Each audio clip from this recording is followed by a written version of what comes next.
Cadet number 30 कौन है? Cadet number 30 reporting ma'am. दरअसल विक्रम जो गांव का एक साधारण सा लड़का था, उसके दुबले पतले शरीर और उसकी बोली की वजह से सब उसका मजाक बनाते थे। अपने शुरुआती दिनों में ही एक साथी जवान से लड़ाई करने की वजह से उसे सजा के तौर पर कमांडर ट्रेनिंग में हिस्सा नहीं लेने दिया गया। आज जब सारे कैडेट्स को गन शूटिंग की ट्रेनिंग देने के लिए आर्मी की एक बड़ी अफसर ग्राउंड में आई हुई थी, तो न चाहते हुए भी विक्रम को ट्रेनिंग ग्राउंड में बुलाना पड़ा। विक्रम जैसे ही आगे आया, बाकी के कैडेट्स की दबी दबी सी हंसी उसे अपने पीछे सुनाई पड़ी। तभी एक कैडेट धीरज ने उसका मजाक बनाते हुए कहा, कमांडो बनने आया था लेकिन खुद बन गया बेचारा। उस कैडेट की बात सुनकर वहाँ खड़े सारे कैडेट्स जोर जोर से हंसने लगे। धीरज ने विक्रम को और नीचा दिखाने के लिए आगे बोला, वैसे इसमें इसकी गलती नहीं है मैम, किचन की ड्यूटी ही करता है बेचारा। इसने तो हमेशा बंदूक की जगह पर्ची ही पकड़ी है, इसलिए ये निशाना नहीं लगा पाएगा। धीरज की बातें सुनकर उनके कमांडर के चेहरे पर भी हंसी आ गई थी, लेकिन तभी लेडी ऑफिसर साक्षी ने तेज आवाज के साथ सभी को चुप करा दिया था। अब कोई कुछ नहीं बोलेगा। अपनी सफाई में तुम कुछ कहना चाहोगे विक्रम? विक्रम ने धीरज की बात को दोहराते हुए बोला, ये सच है मैम, मुझे कभी गन चलाने का मौका नहीं मिला। मैंने अब तक यहाँ पर सिर्फ साफ सफाई और खाना बनाने का काम ही किया है। विक्रम की बात सुनकर ऑफिसर साक्षी ने उसे वहाँ से जाने के लिए बोल दिया। विक्रम पूरी यूनिट के लिए खाना बनाने के बाद हमेशा पास के जंगल में गायब हो जाता। किसी को भी नहीं पता था कि जंगल में रहकर वो क्या करता था। इसी तरह एक दिन जब विक्रम जंगल में जाता है तो अचानक गोली चलने की आवाज से वो चौंक जाता है।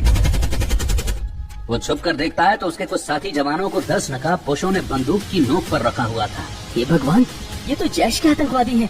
अपने साथी जवानों की जान को खतरे में देखते ही विक्रम ने आव देखा नताव, वो निहत्था ही उन पर टूट पड़ा। विक्रम को पहली बार ऐसे लड़ता देखकर उसके साथी जवान बुरी तरह से चौंक गए।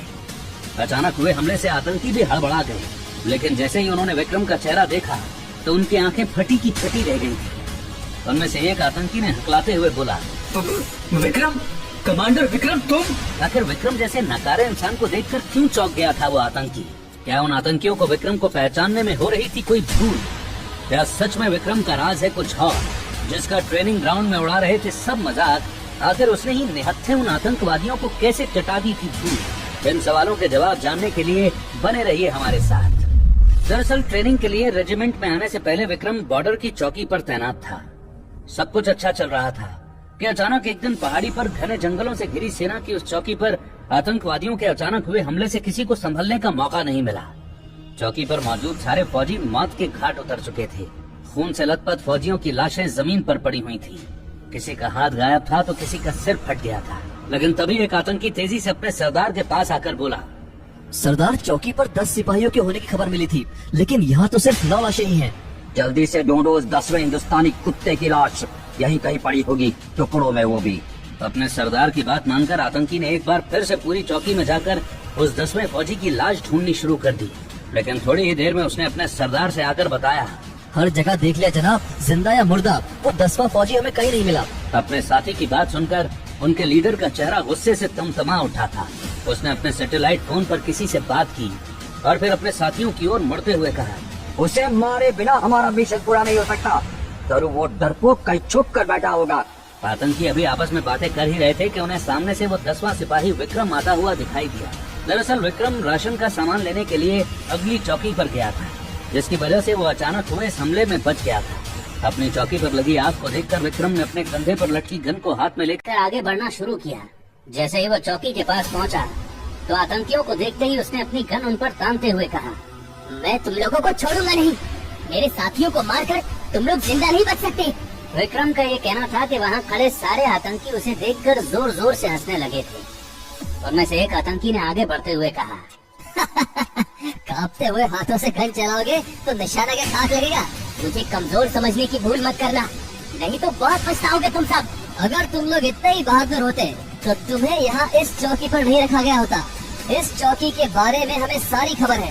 ये कहते हुए आतंकी ने विक्रम से उसकी गन छीन ली। जैसे ही आतंकी का हाथ विक्रम के हाथ से टकराया, विक्रम के शरीर को एक तेज झटका लगा। उसके बदन में करंट सा दौड़ गया। तभी उनके लीडर के सैटेलाइट फोन पर एक मैसेज आता है, हमें उस 10वें सिपाही के बारे में सब पता चल गया है। वो अकेला ही फौज के बराबर है। जितना जल्दी हो सके तुम सब वहाँ से भागो, वरना कुत्ते की मौत मारे जाओगे। ये खबर सुनते ही आतंकियों ने जैसे ही सामने का नजारा देखा तो वहाँ का नजारा देखकर उनकी आंखें फटी की फटी रह गई। ये कैसे हो सकता है? अभी कुछ देर पहले तो इसके हाथ पैर कांप रहे थे और अब?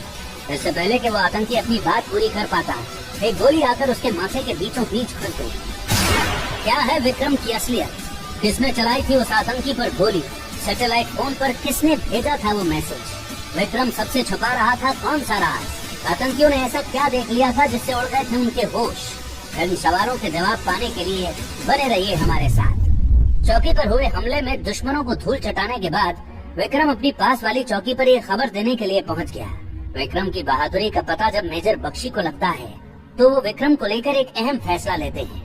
विक्रम अभी चौकी में चाय की चुस्कियां ले ही रहा था कि एक कमांडर ने उसके पास आकर कहा, तुम्हारी रेजिमेंट के ऑफिस से बुलावा आया है, वहाँ जाने के लिए हेलीकॉप्टर बस आता ही होगा। विक्रम ने जैसे ही तनकर कमांडर को सैल्यूट किया कि तभी तेज आवाज के साथ वहाँ हेलीकॉप्टर आ पहुँचा।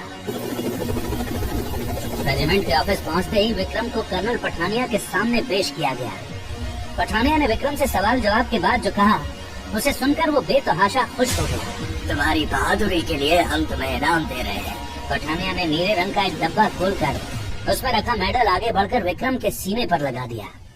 वैसे तो मेडल सबके सामने दिया जाता है, लेकिन इस मिशन के बारे में हम अभी किसी को बता नहीं सकते, इसीलिए तुम्हें भी इसके बारे में बात करने की इजाजत है। जी सर, इस मिशन के बारे में मैं किसी से कुछ भी नहीं कहूँगा।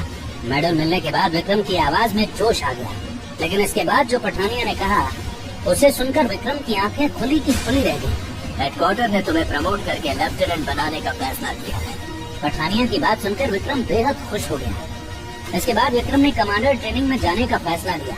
कमांडर ट्रेनिंग के लिए वो जिस रेजिमेंट में गया वहाँ उसे धीरज मिल गया और फिर धीरज से लड़ाई के बाद उन दोनों के बीच 36 का आंकड़ा रहने लगा। धीरे धीरे समय बीतने लगा और जब 3 महीने पूरे होने में कुछ ही दिन बचे थे तो अचानक एक दिन ट्रेनिंग कैंप में मेजर बख्शी आ गए। दरअसल कश्मीर के एक मिलिट्री कैंप पर हुए घातक हमले ने पूरे देश को हिलाकर रख दिया था और मेजर बख्शी फिलहाल यहाँ एक स्पेशल टास्क टीम का चुनाव करने के लिए आए थे। लेकिन मेजर बख्शी ने इस मिशन के लिए जिस लीडर का नाम लिया उसे सुनकर धीरज बुरी तरह से